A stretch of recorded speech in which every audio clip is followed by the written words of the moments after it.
Berakhir sudem sepak terjang SH alias Suhendri, warga desa Sako Tigo Indralaya OI yang terlibat juru aksi pembobolan kos-kosan punya mahasiswi di Timbangan OI berhasil ditangkap oleh anggota Reskrim Polsek Indralaya.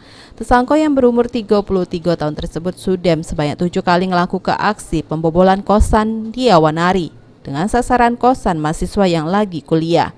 Juru aksinya tersangka sudah berhasil ngembek beberapa barang berharga punya korban, diantaranya HP sama laptop, bahkan motor korban yang ditinggal di kos-kosan.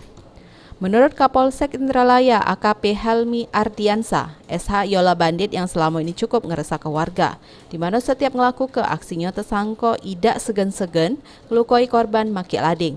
Memang pada saat kejadian terakhir yang kita amankan ini, memang tersangka sempat merebut HP korban, jadi sempat tarik-tarikan, karena tersangka ini spesialis 363 dan 365 juga, sempat berebutan dengan korban.